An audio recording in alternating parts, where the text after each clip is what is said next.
Non merci, je suis pas intéressée. Ah c'est gentil mais non, ça va, merci. Sortir avec toi je suis désolée, tu m'intéresses pas. Tu es incapable de dire ça ou alors tu rêves de savoir comment le faire sans passer pour une énorme connasse ou pour un énorme connard. Cette vidéo est faite pour toi. Salut YouTube, comment ça va? Comment dire non à quelqu'un qui est intéressé par soi et par qui on n'est pas intéressé? Que ce soit quelqu'un dans la rue que tu connais ni d'Ève ni d'Adam mais qui vient t'aborder en te disant que t'es charmant ou charmante, bref, qu'on pourrait faire connaissance. Que ce soit quelqu'un que tu connais depuis toujours et qui tout à coup s'intéresse à toi et te fait part de ses sentiments et que toi tu te dis ah mais non, on était amis d'enfance, c'était pas possible. Que ce soit l'ex de ta meilleure amie ou que ce soit qui que ce soit par qui tu n'es pas intéressé ou avec qui tu ne veux pas sortir, il est important dans la vie de savoir dire non. Non merci, je ne suis pas intéressée. Et surtout, il ne suffit pas tant de savoir dire non, il faut aussi savoir l'assumer. Pas se sentir comme un gros connard ou une grosse connasse parce qu'on a dit à quelqu'un qu'on n'était pas intéressé. Pour ce faire, je vous ai demandé à toutes et à tous sur Instagram de venir me raconter vos histoires. Est-ce que toi, ça t'est déjà arrivé de dire non à quelqu'un? Non, désolé, je suis pas intéressée. Est-ce que tu as osé le faire ou pas? Est-ce que t'es passé par des stratagèmes un peu bizarres du style oh bah je lui ai fait croire que j'étais lesbienne comme ça au moins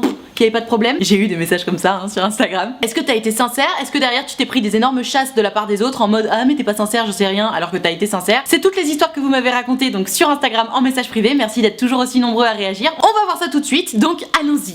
Tiens, on démarre avec une réponse très intéressante de la part d'un Alphonse qui me dit « Salut Nad !» Alors moi, pour montrer à une fille que je ne suis pas intéressée, je reste distant avec elle. Quand elle me pose des questions ou qu'elle me demande mon avis, je lui donne des réponses courtes, je ne vais jamais lui parler ou la voir et je ne la regarde pas. Hashtag non merci. Donc ce qui est bien, c'est que c'est effectivement complètement à l'inverse des signaux positifs. Tu sais, je dis toujours, ah bah si t'es intéressé par quelqu'un, regarde-le, fais du eye contact, parle-lui, envoie-lui des messages, etc. Enfin bref, sois avenant. Là, Alphonse, c'est bien ce que tu me dis. Tu me dis, oui voilà, j'essaie d'être cut, j'essaie de pas trop répondre et tout. Sauf que le problème, c'est que tu n'es pas clair dans ce que tu racontes. Alors t'inquiète pas, je te mets une mini chasse à toi, mais on va sans doute en avoir d'autres. En fait, le problème, Alphonse, dans ce que tu fais, c'est que la nana, même si tu me dis que tu lui réponds pas, que tu la regardes pas, que tu vas pas aller la voir, si cette fille est vraiment intéressée par toi, elle, si tu veux, elle est déjà dans une autre sphère. C'est-à-dire que potentiellement, comme toute nana qui se respecte, elle va se faire 1 milliard de films. Elle va analyser chacun de tes mouvements en se disant que n'importe quoi que tu fasses, ça veut forcément dire qu'il y a un espoir. Et c'est là le problème en fait, c'est que tu me dis que voilà, tu vas pas lui parler et tout, mais tu lui réponds. Et moi, je me vois très bien en rendez-vous sur mon site utilefutile.fr, j'ai beaucoup de gens qui me disent ouais mais pourquoi tu dis qu'il ou elle est pas intéressé? Attends, il ou elle m'a répondu quand même. Mais en fait,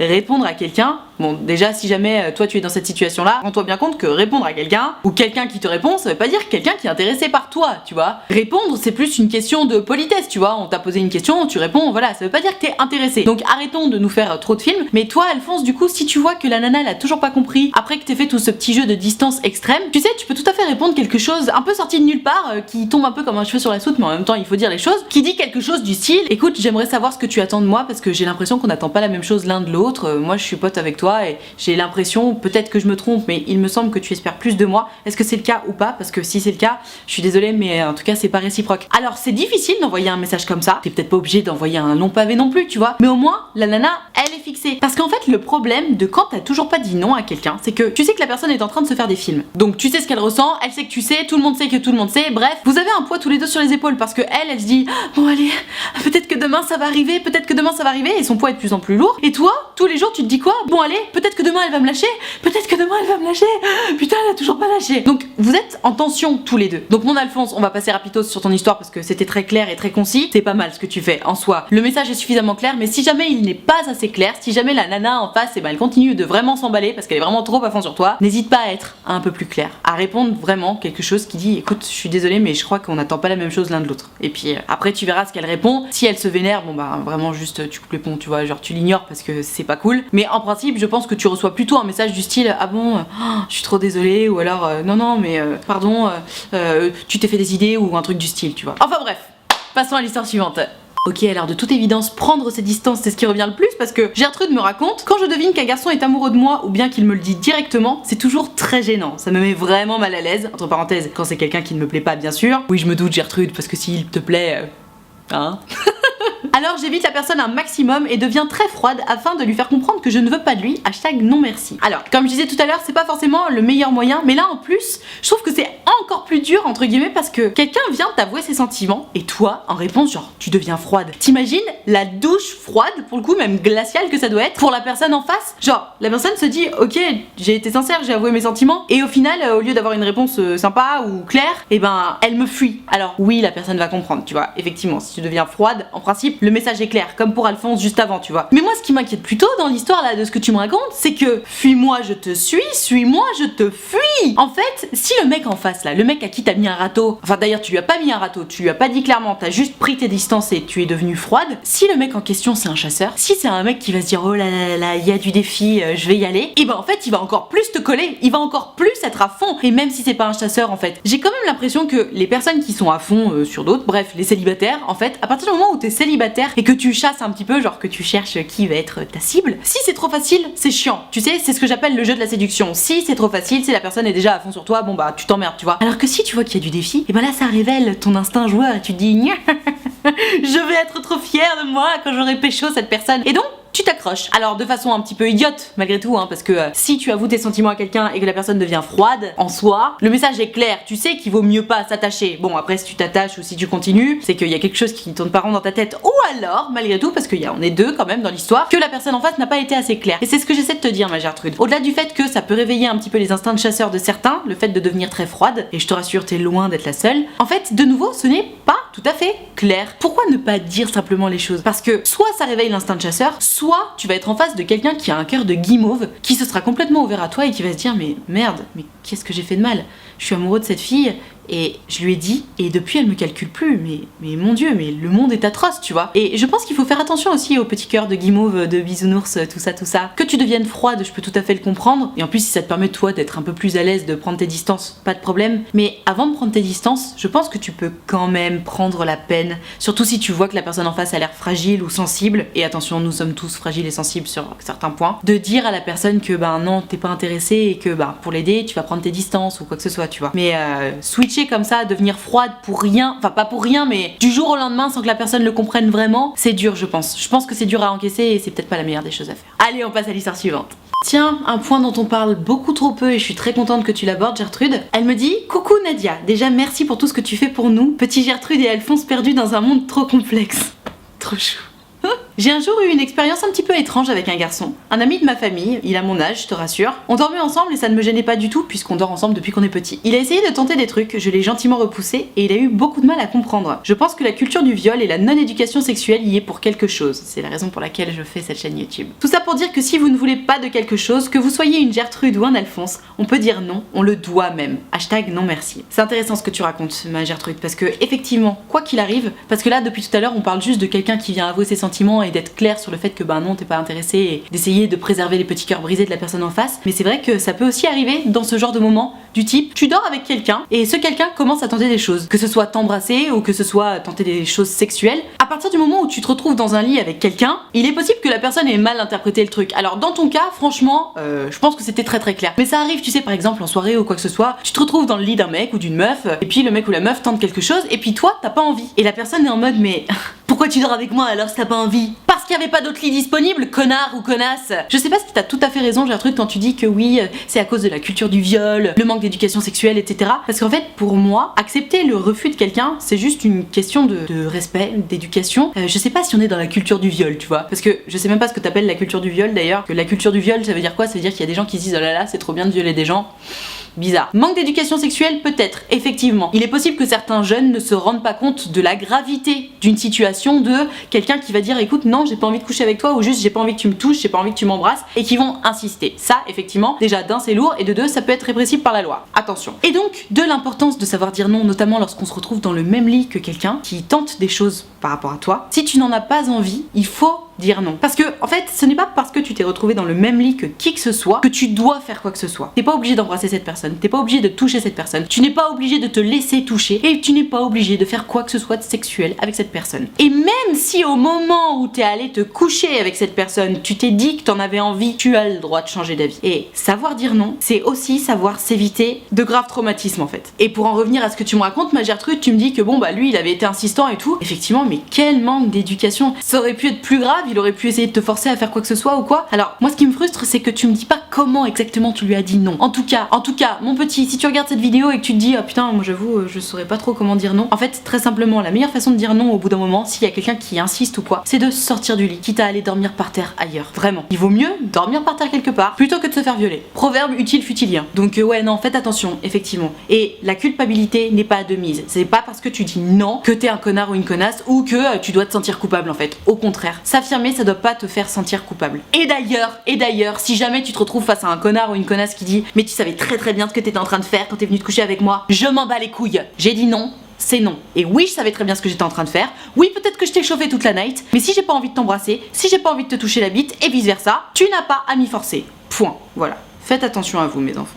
Un autre problème pour le coup, quand tu sais dire non, ce qui se passe derrière, toujours très élégant, c'est Gertrude qui nous raconte une histoire de quand elle était plus jeune. Elle nous dit: coucou Nad, pendant tout mon collège, toutes les personnes à qui je plaisais étaient soit de très bons amis, soit des personnes qui ne m'attiraient pas du tout. Un jour, un mec qui était devenu de plus en plus collant avec moi a voulu me raccompagner. Donc on marchait, et là, il me demande si je voulais aller au cinéma. Je lui réponds poliment que mes parents ne me laissaient pas trop sortir, ce qui était en partie vrai puisque j'étais en 5ème. Et j'avoue que c'était aussi un peu une excuse parce que je le trouvais un peu flippant à me coller H24. Et oui les enfants, le jeu de la séduction, ne jamais passer pour la lourdeur, un peu mais pas trop, tout ça tout ça. Le truc c'est qu'après, il a commencé à me détester et à cracher derrière mon dos juste parce que j'avais refusé ses avances. Voilà pour mon histoire, gros bisous, hashtag non merci. Putain, ça me rend dingue. Remarque, j'en ai déjà un tout petit peu parlé par rapport à l'histoire de Gertrude juste avant avec les lits et tout, mais en fait c'est dingue. À partir du moment où tu dis non merci, il y a des gens, ils ont un tel problème d'ego qui vont commencer à te tuer la life. Ils vont t'insulter, ils vont casser du sucre derrière ton dos, ils vont cracher sur ta gueule devant n'importe qui. Et en fait ces gens-là, ils contribuent vraiment au fait que oui, effectivement on est trop gêné et on a peur de dire non merci, je ne suis pas intéressée, parce que à cause des gens comme ça, à cause des gens qui vont te faire sentir comme une conne ou comme un con, qui vont te faire culpabiliser, ou alors qui vont aller te tracher sur ta gueule parce qu'ils n'ont pas supporté que tu brises un tout petit peu leur ego. En fait, petit message à ces gens-là, vous êtes vraiment des gros teubés. Allez vous faire soigner, ça arrive d'éponger des refus et il faut l'accepter, ça fait partie de la vie. Voilà, premier point. Et deuxième point, si jamais ça t'arrive que tu dis non, je suis désolée, je suis pas intéressée à quelqu'un, et que cette personne-là le prend tellement mal que derrière elle te ruine la vie, mais en fait c'est du harcèlement. Et ça, ce n'est pas normal. Il faut vraiment le dire. Ça peut paraître logique pour des gens qui sont en train de regarder cette vidéo, peut-être pour toi c'est logique, mais peut-être que pour toi aussi, bah c'est pas logique et tu te dis ah bon, sérieux,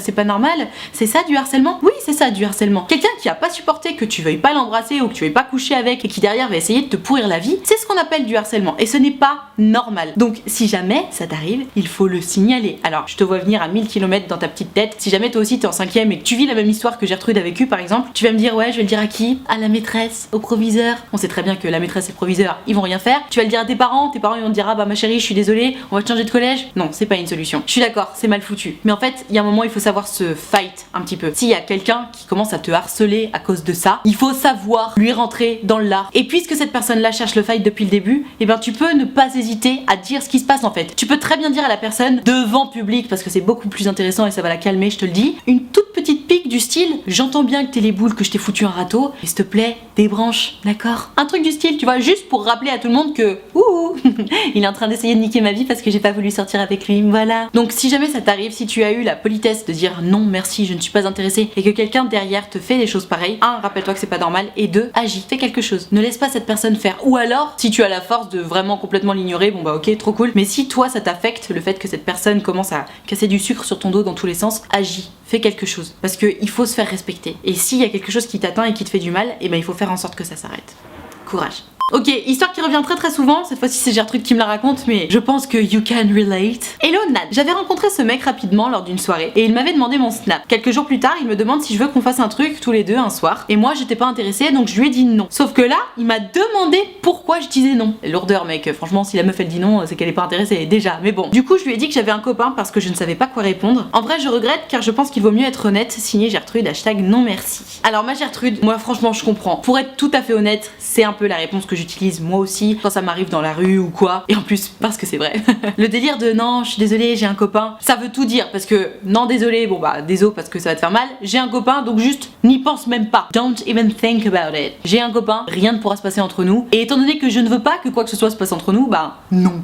Non, distance. Et je comprends que tu me dises ah je regrette un petit peu et tout, j'aurais pas dû lui faire croire que j'avais un copain alors que c'était pas vrai. Pour moi, il y a que l'intention qui compte. Ton intention à toi, c'était de faire comprendre à ce garçon que tu n'étais pas intéressée par lui, ou en tout cas au moins qu'il n'y avait pas moyen qu'il se passe quoi que ce soit entre vous. À partir du moment où tu lui as dit désolé j'ai un copain, avec un peu plus de lumière c'est mieux. Tu sais que t'as été honnête, tu sais que t'as dit les choses. Alors t'as été honnête, non, t'as été à moitié honnête, mais l'intention que tu avais qui était de lui communiquer le fait qu'il ne se passerait rien d'entre vous, que c'était pas possible, que ça n'arriverait pas, elle est passée. Tu as passé cette information là. Au moins dans la tête de ce mec c'est clair. Donc il y a un moment oui il faut être honnête et tout, mais te flagelle pas. Tu as fait ce qu'il fallait faire. Tu as fait passer la bonne information qui était il ne se passera rien. Maintenant attention, si tu tombes sur un gros lourd ou une grosse lourde qui te dit ah mais si t'avais pas été en couple tu crois qu'il aurait pu se passer passer quelque chose entre nous, c'est là qu'il faut être très clair. Parce que à partir du moment où la personne se permet d'être dans la lourdeur avec toi, tu peux te permettre d'être dans l'extrême honnêteté avec elle ou avec lui. C'est-à-dire, non, il ne se serait rien passé, je suis désolée, t'es pas mon style. T'es pas mon style, ça veut pas dire t'es moche, ça veut pas dire t'es con, ça veut pas dire t'es chiant, ça veut pas dire t'es lourd, même si, malgré tout, la personne est les quatre à la fois. T'es pas mon style, ça veut juste dire je ne suis pas attirée par les personnes comme toi. Mais ça veut pas dire que tu seras pas attirant pour qui que ce soit d'autre. Donc voilà. T'es pas mon style, moi je trouve que c'est pas mal. Genre, juste, désolé, non, j'avoue, franchement, t'es pas mon style. T'es bien, hein. Je suis sûre que ma pote, elle t'adorerait. Mais ouais, moi, je sais pas, genre, je préfère les garçons qui sont comme ça, comme ça, comme ça, comme ça. Qui n'est pas toi, donc merci, bonsoir. Mais hé, Gertrude, on se flagelle pas, hein. C'est l'intention qui compte, d'accord? Si l'intention est passée, c'est tout bon. Enfin, dis-moi ce que t'en penses dans les commentaires. Mais moi, je pense qu'il y a un moment, calm down, hein. Pas se faire trop de mal non plus. Tiens, Gertrude me raconte son histoire qui complète complètement celle de tout à l'heure par rapport au harcèlement, où justement Gertrude nous disait qu'elle avait dit non et que le mec avait été trop méchant derrière et qu'il avait cassé du sucre sur son dos, sur tout le monde. Là, on a plus ou moins la même histoire mais un petit peu plus aboutie de Gertrude, je te la lis. L'année dernière, un garçon voulait sortir avec moi et je lui ai simplement dit que j'étais désolée mais que j'avais encore des sentiments pour mon ex, ce qui était le cas. Suite à ça, j'ai subi 2 semaines de harcèlement pendant lequel il m'insultait. Il me disait que j'avais une tête à claque, il me frappait et il me tirait les cheveux. Mon dieu, mais que fait la police? Que fait la police? Enfin, tu te fais harceler parce que t'as dit non, j'ai pas envie de sortir avec toi parce que je pense encore à mon ex. Enfin, que ce soit parce que tu penses encore à ton ex ou pas, j'entends qu'on soit au collège ou au lycée et tout, que la maîtresse elle va rien faire, mais putain, c'est pas normal qu'il puisse se passer ça dans une cour de récréation. Vraiment. Si jamais toi t'es témoin de ça, je t'en prie, mais agis. Il faut agir, les gars. Parce que manifestement, les proviseurs, les CPE et tout n'agissent pas, mais toi, si tu vois ça, n'hésite pas à t'interposer. Tu peux sauver des vies en faisant ça. Vraiment. Parce que les jeunes gens, les ados, les enfants qui subissent ça, le soir ils rentrent chez eux et parfois ils peuvent avoir vraiment des envies suicidaires et parfois ils peuvent vraiment passer à l'acte. Et si tu les sauves de ça, et ben peut-être que tu seras le rayon de soleil de l'année, tu sais pas. Donc vraiment, si jamais t'es témoin d'un truc pareil, agis, je t'en prie. J'ai été en parler à ma mère et les choses se sont réglées. Mais cette année, il a recommencé à venir me parler, jusqu'à il y a 2 semaines où il est venu me dire que nous avions beaucoup plus de points communs que ce que je pensais et qu'il me trouvait grave mignonne. Putain, il manque pas de culot celui-là. Hein. Alors je lui ai clairement dit que je ne ressens rien pour lui et que ça ne risque pas de changer. Que je suis désolée pour lui mais qu'il va devoir passer à autre chose. Depuis, on n'a plus jamais parlé et je n'en suis pas mécontente.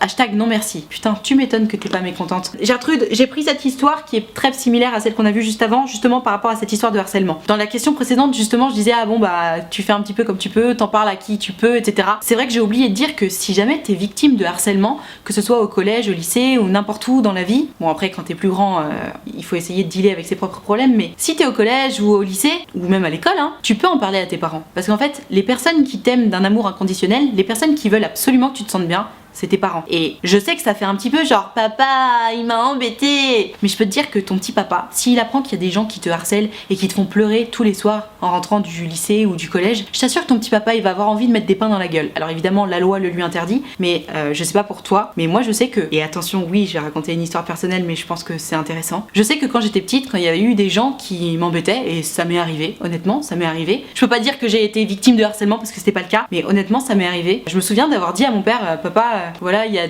telle personne qui m'embête au collège et franchement c'est vraiment chiant, ça me fait trop chier. Putain mon père il s'est pointé à la sortie du collège. Alors il l'a pas touché le gamin, mais je t'assure que le gamin il a pas recommencé. Parce qu'en fait très simplement, et c'est là que c'est cool d'être parent, c'est que t'es adulte, donc tu mets un bon coup de pression au gamin. Autant si c'est toi qui mets le coup de pression au gamin, vous avez le même âge, il s'en fout le gamin. Potentiellement même il sait qu'il est plus fort et qu'il a plus de copains que toi, donc il s'en fout. Alors que si c'est papa ou maman qui vient lui mettre une bonne rince, et ben franchement ça lui passe l'envie de recommencer au gamin. Bon alors après forcément faut dealer avec les parents et tout, mais t'es juste aller remettre les idées en place au gamin, il y a un moment ça fait du bien. Donc n'oublie pas que tu peux compter sur tes parents. Même si t'as l'impression qu'en ce moment tes parents ils comprennent trop pas, qu'ils sont trop cons, etc. Tes parents ils t'aiment d'un amour inconditionnel. Si tu leur dis que t'es malheureux ou malheureuse, que le soir tu pleures en rentrant du collège ou du lycée parce qu'il y a quelqu'un qui te fait du mal, si tu leur dis ça, je te promets que quelle que soit la situation dans laquelle tu te trouves avec tes parents ils vont se sentir concernés. Alors je te dis pas que ton petit papa il va aller à la sortie du collège pour engueuler tel ou tel gamin qui t'emmerde, mais ils vont forcément essayer de trouver des solutions. Et tes parents sont tes alliés. N'oublie pas ça. Voilà. Donc merci Gertrude pour cette histoire parce que tu me prouves que avec tes parents t'as pu sortir de cette histoire là et c'est important. Et ce petit connard d'Alphonse là qui a été hyper méchant et désagréable avec toi, putain je suis bien contente que t'aies pu lui remettre un bon râteau dans la gueule. Bien fait pour lui. Voilà, sur cette bonne parole, je vais m'arrêter là pour cette vidéo sur comment dire non merci. Je ne suis pas intéressée. J'espère que cette vidéo t'a plu. J'espère qu'elle t'a permis de te sentir peut-être plus légitime à dire non. On a toujours le droit de dire non, quelles que soient les circonstances, quel que soit le moment, quelle que soit la personne en face de nous et quel que soit l'engagement qu'on a pris avant. C'est pas parce que t'as promis à quelqu'un que t'allais sortir avec ou que t'allais l'embrasser ou que t'allais coucher avec que tu dois te tenir à cette promesse-là. Bien au contraire. Donc voilà, c'était important pour moi de faire une vidéo là-dessus, déjà parce que c'est ludique, parce que ça peut aider dans la vie et puis en plus parce que je pense vraiment que c'est un sujet très important qui est intimement lié au harcèlement harcèlement d'ailleurs et je me bats bec et ongles contre le harcèlement. Je suis vraiment très engagée contre ça. Donc voilà, si cette vidéo t'a plu, si elle t'a intéressé, n'hésite pas à mettre un pouce bleu, ça me fera vraiment plaisir. Tu peux t'abonner à cette chaîne YouTube, tu cliques sur la cloche, comme ça t'auras une notification quand je sors une nouvelle vidéo. Et surtout, si tu penses que cette vidéo peut aider quelqu'un que tu connais, n'hésite pas à lui envoyer. C'est important de partager, je pense, les vidéos comme ça, en toute modestie. Si tu veux pouvoir participer aux prochaines vidéos, comme toutes les Gertrude et les Alphonse qui m'ont raconté leur histoire dans cette vidéo, c'est sur Instagram que ça se passe, le logo est just here. Donc tu n'as qu'à venir me suivre, tu verras, je poste toujours des petites photos de moi, des petites vidéos qui parlent souvent d'amour. Et surtout, je poste des stories qui précisent quelle vidéo je suis en train de préparer. Parce que si tu sais quelle vidéo je suis en train de préparer, tu sais quelle histoire m'envoyer. Et si tu sais quelle histoire m'envoyer, fais-le en message privé. Donc je t'attends dès à présent sur Instagram. Je profite de la fin de cette vidéo pour te rappeler que mon site utilefutile.fr est ouvert. J'ai créé une plateforme sur laquelle tu peux prendre rendez-vous avec moi. Si t'as envie de me raconter ton histoire et qu'on en discute juste toi et moi, c'est possible. Tu peux prendre rendez-vous soit de 20 minutes, soit de 45 minutes. Et tu peux choisir de me raconter ton histoire à l'écrit si t'es vraiment très timide, au téléphone ou en visio, selon ce que tu préfères, selon ce qui te met le plus à l'aise. En tout cas, si jamais ça fait un petit moment que t'as envie de prendre rendez-vous avec moi et que t'oses pas et que tu te dis ah mais non, mais qu'est-ce que je vais dire, qu'est-ce que je vais faire, n'hésite pas vraiment, c'est toujours un plaisir de vous avoir un rendez-vous. Le lien est dans la barre de description.